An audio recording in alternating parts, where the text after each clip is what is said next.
Good news for those of you who can't balance your checkbook.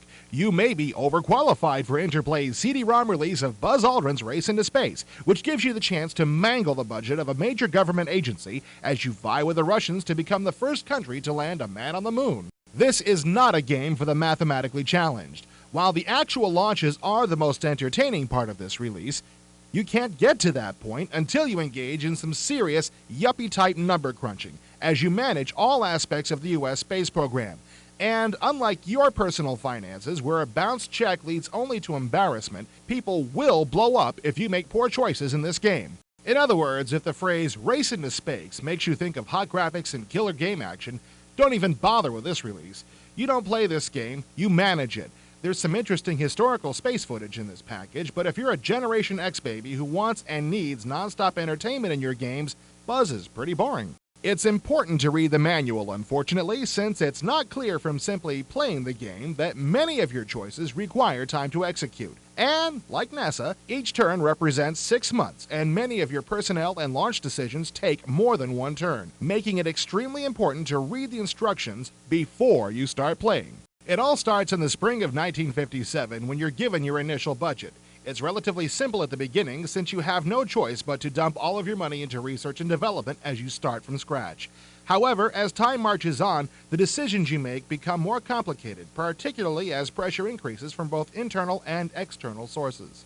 While you're building your space agency, you'll have to deal with political considerations, as presidents and congressmen react angrily to any of your failures or Russian successes. Once you begin recruiting and training your astronauts, you have to deal with their fragile egos as well. These guys may be national heroes, but they'll throw a tantrum and quit if you don't pay enough attention to them. Like real life, the actions you take in this game affect your future. Success builds your prestige and coaxes tightwad congressmen to dig deeper when approving the annual budget.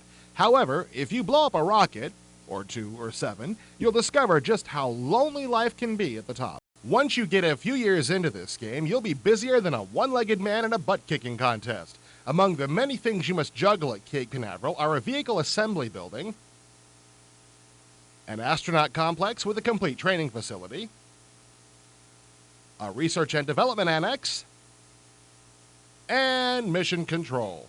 All of these divisions are necessary because of the countless demands on your budget: present launches, future launches, research and development, and astronaut training and recruiting.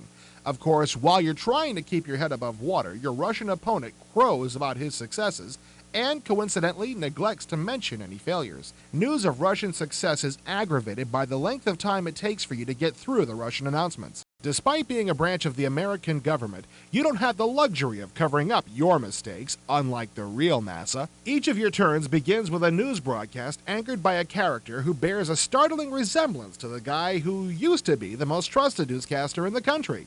This is also where you find out if the CIA has any useful information to pass along about the Soviets. When you first start playing this game, it's a good idea to keep something handy for jotting down notes. Future planning is vital if you want to do well, and it's easy to lose track of what you did last turn. The designers could have made this a little easier by including an easily accessible planning menu to let you know where you stand in your flight schedules and astronaut training. All of the flight planning needed for each flight is a pain in the buttski, but a successful mission makes it all worthwhile. Once you're in the launch mode, be sure and choose the Continue option instead of Full Play.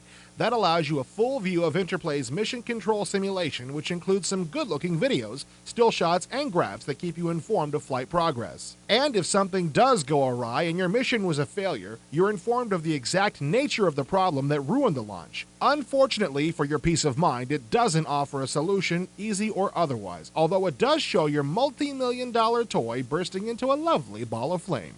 It all ends when you, or your crafty communist counterpart, finally put a man on the moon. The winner gets a parade and worldwide acclaim, while the loser starts working on a different approach and presumably a model airplane for his next space mission.